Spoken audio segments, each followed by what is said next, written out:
Students, last time we have seen we have started with the die casting machines, and in which we have seen the hot chamber die casting and the cold chamber die casting. So this is we are seeing the plunger type. The pressure is applied on the molten metal, which is collected into this gooseneck through the port.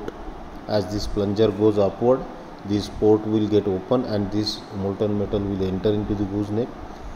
Then the plunger is forced to move forward, downward we can say. So the pressure is applied on the molten metal and it is under high pressure. It is injected into the die cavity. So this is what is the working of hot chamber die casting. As the combustion of fuel, or you can say the heat is generated inside the chamber itself. So that's why it is a hot chamber die casting machine. The chamber is hot here, the heat is generated here in the chamber itself. But the things are different in cold chamber die casting, where the metal is melted in the furnace separately, and then it is brought with the help of a ladle and poured into the cylinder, and then it is forced to the die cavity because of the pressure of the piston. And because of the pressure, the metal is forced to the die cavity. So since the metal is heated outside the chamber, somewhere in the furnace, that's why it is known as cold chamber. So this we have seen last time. We have also seen the difference in between hot chamber die casting and the cold chamber die casting. The next is air blown or gooseneck type of machine. Now in this at the place of the plunger, as we have seen in hot chamber die casting machine, same is the case here, but the pressure is applied is with the help of the air pressure. Pneumatically the pressure, no plunger, no cylinder is there. There is the pressure is applied through the air, or we can say air pressure. So in this machine, similar gooseneck type of casting is provided as in the plunger type of hot chamber machine, but it carries no cylinder and plunger. Cylinder and plunger नसतं याच्यात जे pressure apply होतं that is with the help of the air pressure. Pressure is impinged on the surface of the metal, and that will force the metal to flow from the gooseneck to the die cavity. So suitable mechanism is incorporated to raise and lower the gooseneck. To submerge that into the molten metal, that gooseneck is lowered, and once that gooseneck is filled with the molten metal, then it is raised and brought in contact with the die cavity, and then the air pressure is applied. So that mechanism is there, that we will see in the diagram itself. This casting is submerged in the pot carrying molten metal. ती जे gooseneck आहे ते डुबवलेलं असतं पॉटमध्ये molten मेटलच्या. In operation, the casting is lowered in the pot to fill the molten metal into it. Then it is raised up, त्याला work करतात आणि held the position against the nozzle. So nozzle is here, you can see here the position, the dotted lines, it is shown when it is submerged in the hot metal. Then it is moved upward and it is brought in contact with the nozzle, and then the air pressure is applied. See, the air pressure is applied, and then the metal is forced into the die cavity. So it is a hot chamber die casting machine, no doubt, but the only difference is there is no piston and cylinder here. So opening and closing of port, piston, moving and up and down, so that is not there. The submerging and that raising of the gooseneck is because of the mechanism used here, you can see, and the air pressure is applied on the surface of the molten metal to force that through the nozzle into the die cavity. And then once that solidification is done, the movable die is moved and the casting is ejected. So this process is repeated. So this is actually a slower process than the hot chamber die casting, कारण plunger आणि cylinder, piston आणि cylinder किंवा plunger आणि cylinder जिथे आहे hot chamber डाय caste, ती process याच्यापेक्षा faster आहे, कारण याच्यामध्ये ते गुजनेक खाली आणा, त्याच्यामध्ये मोल्टन मेटल जाईल, नंतर त्याला वर करा. So it takes lot of time. So that's why the rate of production will be less. So this machine is also suitable only for low melting point alloys, जसं झिंक, लीड आणि टीन. तसेही डाय casting जे असते, डाय कास्टिंगमध्ये मोल्डपेक्षा, मोल्डमध्ये जे casting करतो आपण, permanent mould casting म्हणतो आपण त्याला, जो मेटलचा बनलेला असतो, त्याच्यापेक्षा डाय कास्टिंगमध्ये आपण फेरस मेटल्स कधीच मोल्ड करत नाही किंवा कास्टिंग करत नाही त्याचं, म्हणजे ज्याच्यामध्ये आयर्न कंटेंट आहे, zinc, lead, aluminium, copper.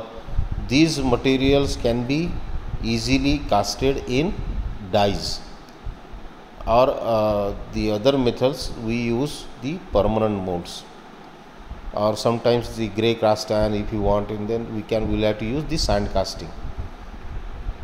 So its production rate is lower. As already I have told you that production rate is lower here because of that up and down movement of the gooseneck, lower than the plunger type hot chamber machine.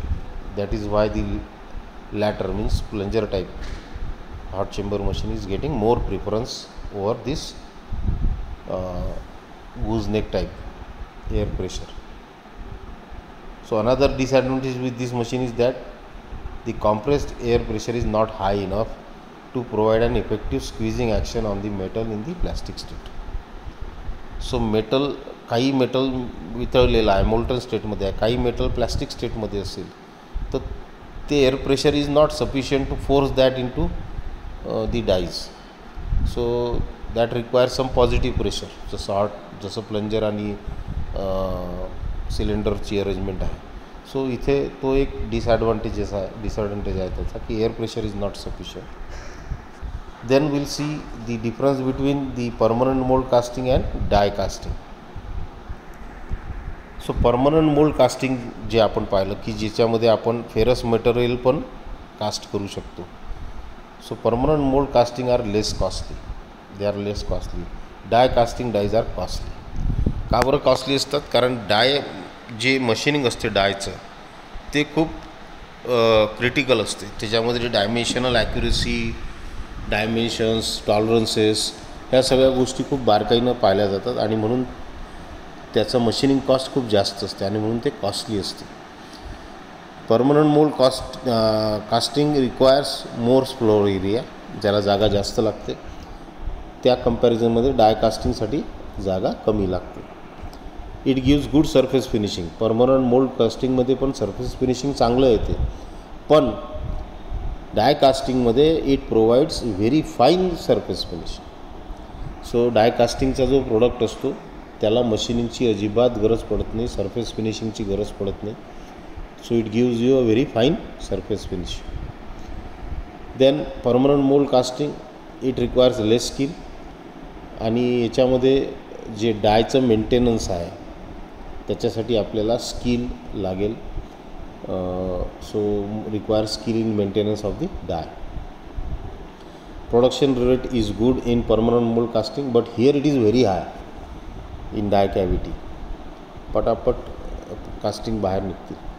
It has high dimensional accuracies. Permanent mould कास्टिंगमध्ये पण dimensional accuracy आपल्याला मिळते, पण die कास्टिंगमध्ये it is very high dimensional accuracy. So accuracy किंवा surface finish, dimensional accuracy, achieving of dimensions, tolerances, close tolerances, कमीत कमी टॉलरन्सेस देऊन आपण डायमेन्शन्स अचीव करू शकतो in case of die casting. It is suitable for small medium size non ferrous castings. There is a limited scope of non-spheroid alloys and it is used for small size of casting. डाय कास्टिंगमध्ये छोटे छोटे आपण casting बनवू शकतो. Permanent मोल्डमध्ये आपण साधारण medium साईजचे casting बनवू शकतो. Initial cost is high, hence it is use for large production. ही पण initial cost is also high, hence it use for large production. जर तुम्हाला कमी कास्टिंग बनवायचे असतील तर दिस इज नॉट ॲडवाइस. पण तुम्हाला over a period of time, if you are going for mass production all the time, then you have to go for die casting or permanent mold casting. Permanent mold casting मध्ये defects like stresses, hot stresses, surface hardness may be produced due to surface sealing effect. This phenomena may also occur in this case. So हे defects जे आहेत हे temperature related आहे.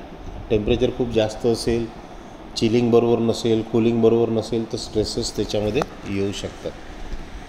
Then next is vacuum die casting. आता vacuum die casting machines ज्या आहेत त्या ह्याच मशीन आहेत, फक्त व्हॅक्यूम म्हणजे जी डाय कॅव्हिटी आहे जिच्यामध्ये आपण कास्टिंग बनवतो त्यातली हवा काढून घेणे.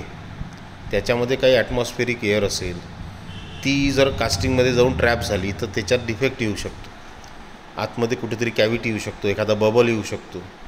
तर ती हवा मोल्डिंग म्हणजे कास्टिंग करायच्या पहिले काढून घ्यायची. That is what is vacuum die casting. So complete evacuation of air. Evacuation means ती काढून घेणे, बाहेर काढणे त्याला. ती हवा पूर्ण आतमध्ये व्हॅक्यूम जर आपण केला तर जी कास्टिंग बनेल that will be more defect free and strong, because there won't be any air trapped in ती एअर त्याच्यात जाऊन कुठंतरी ट्रॅप होणार नाही आणि म्हणून डिफेक्ट्स त्याच्यात येऊ शकत नाही. So vacuum sometimes is an additional thing which we want to do with the help of when we are going for die casting. की जे डाय आहे त्याच्यामधली जे व्हॅक्यूम आहे किंवा त्याच्यामधली जी हवा आहे ती काढून तिथे व्हॅक्यूम तयार करणे, जेणेकरून ती हवा त्या कास्टिंगमध्ये जाऊन बसणार नाही. So complete evacuation of air from the die prior to metal injection. Metal inject करायच्या पहिले डायमधली हवा पूर्णपणे काढून घ्यायची. Is a vital necessity for preventing the air entrapment in the casting. हवा कुठेतरी ट्रॅप नाही झाली पाहिजे त्या कास्टिंगमध्ये, म्हणून ती हवा त्यातून पूर्ण काढून घेणे is an additional arrangement to create the vacuum. So this difficulty is overcome in the vacuum die casting machine. In fact there is nothing but modified form of previously describe hot chamber and cold chamber machine. आता hot chamber आणि cold chamber मशीनचाच हा modified form आहे. Hot chamber मशीनमध्ये आपण काय करत होतो, प्रेशरनी मेटल इंजेक्ट करत होतो डायमध्ये. पण डायमधली जी कॅव्हिटी आहे त्यातली हवा काढायची असेल तर आपल्याला go for some additional arrangement to make the air flow outside, means to create the vacuum inside the cavity. So त्याचंच हे मॉडिफिकेशन आहे. The additional equipment required in both the cases consist of an enclosure around the die blocks, compressible seals at the top and bottom of this enclosure, and the pipe connecting the enclosure to the vacuum pump through a wall and a vacuum tank. त्याला पूर्ण त्या डायला एक एन्क्लोजरमध्ये टाकावं लागेल. त्या एन्क्लोजरमध्ये inlet outlet walls राहतील. Outlet wall म्हणजे त्यातली जी हवा आहे ते पूर्ण बाहेर काढून घ्यायची आणि ते कुठेतरी बाहेर ॲटमॉस्फिअरमध्ये टाकायची. सो त्याच्यासाठी जी अरेंजमेंट आहे ती लागेल आपल्याला. The modification required in a hot chamber machine is to provide the additional plunger adjacent to main plunger for the closing of port when vacuum is applied to the die. डायमध्ये जेव्हा आपण vacuum apply करतो तेव्हा जे port आहे ते आपल्याला close करावं लागेल to prevent the molten metal from being drawn into die. तेव्हा आपल्याला मोल्टन मेटलचा जो फ्लो आहे तो थांबवावा लागेल, ती अरेंजमेंट करावं लागेल. So here we can see the pattern. या पॅटर्नमध्ये वेंट्स दिलेले आहेत, बारीक बारीक पॅसेजेस दिलेले आहेत ज्याच्यामधून पूर्ण हवा बाहेर निघेल. इथे हे गेट आहे. So we can create the cavity like this in the die and then this. जसं आपण दोन पार्टमध्ये हे केलं आहे ते दोन पार्ट एकत्र आणले तर असा एक मोल्ड तयार होईल, कॅव्हिटी तयार होईल आणि याच्यामध्ये we can pour the metal.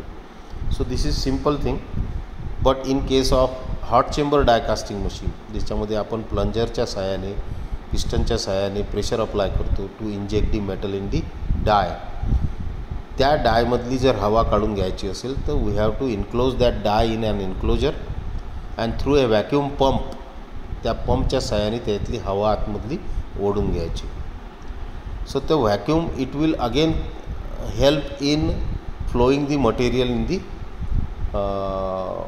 कारण मटेरियल जे आहे, फ्लुइड जे आहे किंवा मोल्टन मेटल जे आहे, प्रत्येक मोल्टन मेटल, प्रत्येक फ्लुइडला, fluid is what, fluid is ability to flow, आहे की नाही. फ्लुइड म्हणजे ज्याची जो फ्लो होऊ शकतो कुठून कुठे, from higher pressure to lower pressure. Now in die it is vacuum means pressure below atmospheric pressure. जे मोल्टन मेटल आहे it is at certain pressure which is greater than atmospheric pressure because we are applying the pressure through the plunger. प्लंजरच्या सहाय्याने आपण pressure apply करतो आहे. So naturally that will easily flow in the die cavity where the vacuum is there. So it will again help in flowing the material inside the die. So cold chamber मशीनमध्ये तर vacuum itself is use to draw the molten metal into the cold chamber. So there is, we can say, no need of applying extra pressure. व्हॅक्यूमच्या सहाय्याने म्हणजे आतमध्ये ते ओढल्या जाईल molten metal व्हॅक्यूममुळे. So this need for separately melting the metal and then transforming it to the chamber, then it is thus eliminated and no hole is provided in the chamber for the pouring of metal. So metal pour करण्यासाठी गरज नाही separate. ते जे molten metal आहे ते आतमध्येच गरम करून त्याला आपण आतमध्ये व्हॅक्यूमच्या सहाय्याने ओढू शकतो. Rest of the cycle up to the ejection of casting is similar. फक्त जे मोल्टन मेटल आहे ते आतमध्ये फोर्स करतो आपण कोल्ड चेंबरमध्ये. So that can be avoided because vacuum जे आपण क्रिएट केला आहे तोच त्या मेटलला आतमध्ये ओढून घेईल. So for vacuum die casting in a cold chamber machine, the vacuum wall is opened as usual prior to the final closing of the die and the air is evacuated. पुन्हा तेच आहे की हवा त्यातली काढून घ्यायची. वॉल ओपन करायचा, vacuum पंपच्या सहाय्याने आपण हवा काढून घेतो. Simultaneously molten metal is drawn into the cold chamber through the orifice. Molten metal त्याच्यात सोडलं जातं. The timing is so adjusted that only desired amount of molten metal enters the chamber before the die finally closed. जेवढ्या metal आपल्याला कास्टिंगसाठी required असेल तेवढं metal आतमध्ये गेलं की ते आपोआप बंद होईल. टायमर लावलेला राहील. After the die is close the plunger moves forward to force the molten metal to die cavity. The rest of the operation is similar to the conventional cold chamber.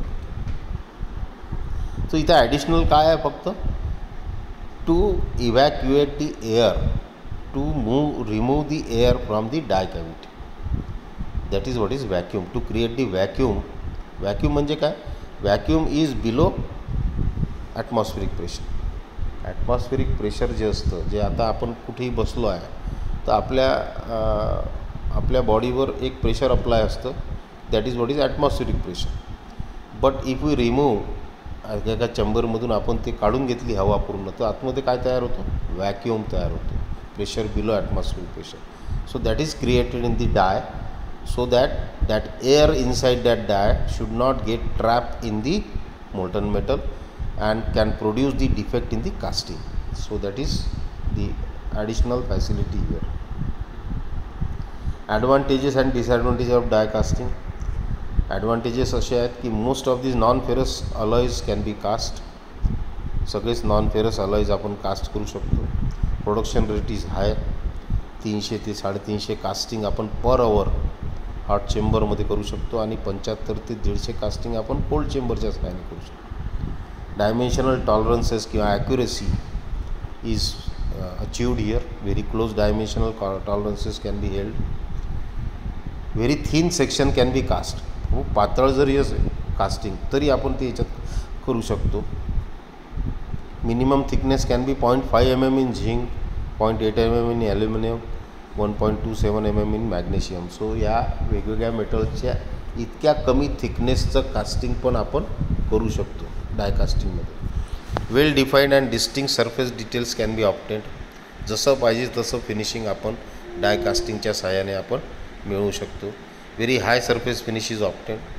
Often no further finishing is required. कास्टिंग झाल्यावर पुन्हा finishing करायची गरज नाही, कारण जे surface आहे तो फिनिशिंग जे आहे surface finishing that can be achieved here. Die casting dies retain their accuracy for a very long time. So die casting ज्या डाईज असतात त्या खूप हार्ड मेटलच्या बनवलेल्या असतात आणि त्या लवकर खराब होत नाही.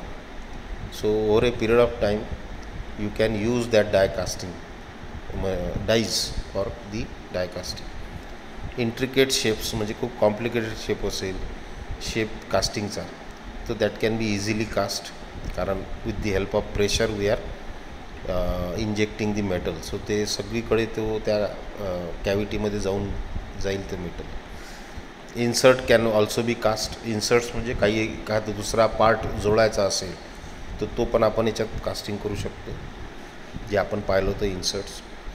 Hole up to minimum 1.6 mm diameter can easily cored. इतक्या कमी डायमीटरचं होल पण आपण तयार करू शकतो. The process requires less floor area. याला जागा कमी लागते. Large quantity production this process is very economical. So when we are going for mass production we must use die casting. So it proves it. Die initial cost is very high, but over a period of time it is very economical compared to others. There are certain disadvantages also. Every metal and alloy cannot be cast. आता high temperature असेल किंवा ferrous material असेल तर ते आपण करू नाही शकत. The machines and other equipments used are very costly. Initial cost is very high. This process cannot be economically employed for small quantity productions. कमी असेल, कमी कास्टिंग बनवायची असेल, मी पहिलेच सांगितलं, त्यावेळेस तुम्ही हे इकॉनॉमिकल, कारण याच्यात इनिशियल कॉस्ट खूप जास्त आहे आणि म्हणून आपल्याला नेहमीसाठी जर आपल्याला प्रोडक्शन सुरू ठेवायचं असेल तर that time we must go for this. Unless special precautions are adopted for evacuation of air die cavity, air is always entrap in porosity. So vacuum हा मस्ट आहे. व्हॅक्यूम क्रिएशन, व्हॅक्यूम पंप, कारण हवा जी आहे ती काही प्रमाणात आतमध्ये राहील आणि ती ट्रॅप होईल आणि मग ती ट्रॅप झाली तर डिफेक्ट येतील, पोरोसिटी येईल, सो आतमध्ये बबल्स येतील. So such things should be avoided. So next is centrifugal casting. आता सेंट्रीफ्युगल हे नाव जर तुम्ही पाहिलं तर centrifugal is what, which is say rotated, and the centrifugal force is because of the force, centrifugal force, the casting is prepared. आता जे hollow castings आहे, जसा मोठा पाईप किंवा एखादी वेसल बनवायची आहे, एखादी टँक बनवायची आहे ज्याच्या चारही बाजूला मटेरियल राहील, आतमध्ये कॅव्हिटी राहील, त्यावेळेस we will go for centrifugal casting. So there are 3 types: true centrifugal casting, semi centrifugal casting and centrifuging. हे काय आपण डिटेल पाहू. The process of centrifugal casting is also known as liquid forging. This is also known as liquid forging. It consist of rotating the mould at a high speed as the molten metal is poured into. जेव्हा मोल्डमध्ये molten metal pour करतात त्याच वेळेस तो mould खूप स्पीडमध्ये गोल फिरवल्या जातो. त्याच्यामुळे जे मोल्टन मेटल आहे ते त्याच्या वॉलला जाऊन चिपकतं आणि मग ती एक आतमध्ये एक वेसल किंवा टँक अशी तयार होते. ड्यू टू सेंट्रिफ्युगल फोर्स ते मेटल जे आहे molten metal, it is directed outwards from the centre. Axis जो असेल त्या मोल्डचा त्याच्यापासून दूर त्या मोल्डच्या वॉलवर जाऊन ते मटेरियल चिपकेल towards the inside surface of the mould with the considerable pressure. Because of the rotation of the mould, त्याला गोल फिरवल्यामुळं there will be generation of centrifugal force, and that will lead that molten metal which is poured into that mold to get coated, or you can say get deposited on the inner wall of the mold. As a result of this, a uniform thickness of metal is deposited all along the inside surface of the mold. आतमध्ये जी thickness येईल ते एकदम uniform येईल, एकसारखी येईल, कारण ते गोल फिरते. Where it solidifies and the impurities are being lighter remains nearer to the axis of the rotation. जे मेटल आहे ते हलकं राहील, ज्याच्यातल्या इम्प्युरिटीज आहेत त्या ॲक्सिसच्या जवळजवळ राहतील, त्या आपण इझिली रिमूव्ह करू शकतो. दिस process enables the production of casting with greater accuracy and better physical properties as compared to sand casting. It also enables the production of distinct surface details and dense metal structure. So याचे advantages आहेत. Although many different shapes can be cast through this process, those with symmetrical shapes are best suited. मी सांगितलंच पहिले की tank जर असेल तर ती symmetric असते, त्याच्या ॲक्सिसच्या भोवती चारहीकडून सारखी असते.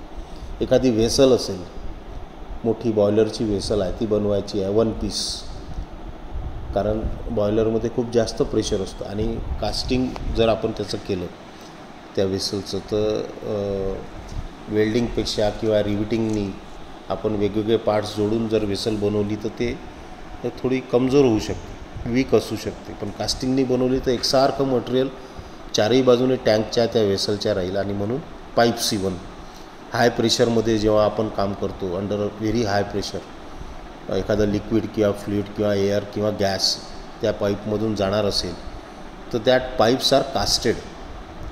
त्याला कुठं सीमलेस म्हणतो आपण, त्याला सीम नसते, म्हणजे शिलाई नसते त्याला कुठेच. So that can be done with centrifugal casting. The better physical properties of casting as a result of proper directional solidification of the metal inside the mold. चारही बाजूनी एकसारखी लेअर, एकसारखी थिकनेस त्याची मिळू शकते. It is achieved because the denser metal is automatically forced towards the outer side and the casting by the centrifugal force. जे thick material आहे त्या मोल्टन मेटलमधलं ते आपोआप ग्रॅव्हिटीमुळं आउटर सरफेसला डिपॉझिट होईल. Whereas the hotter metal remains inner side. आतमध्ये जे राहील ते नॅचरली आहे, ते आतमध्ये जे राहील ते हॉट मेटल राहील. So the centrifugal castings method are of 3 types. मी पहिले सांगितलं, true centrifugal casting, semi centrifugal casting and centrifuging. True म्हणजे काय की मोल्डचा ॲक्सिस आणि कास्टिंगचा ॲक्सिस जर एकच असेल along the same axis, it is known as true centrifugal casting. मोठ्या मोठ्या वेसल्स, टँक्स, पाईप्स हे बनवायचे असतील तर it is semi centrifugal casting. It is true centrifugal casting. Semi centrifugal कास्टिंगमध्ये काय आहे की जो मोल्ड आहे त्याच्यामध्ये खूप साऱ्या कॅव्हिटीज असू शकतात, म्हणजे एकाच वेळेस तुम्ही नंबर ऑफ पार्ट्स बनवू शकता. त्याचा ॲक्सिस आणि त्या मोल्डचा ॲक्सिस वेगवेगळा असू शकतो. So that will see in detail. So these 3 things we'll see in the next video.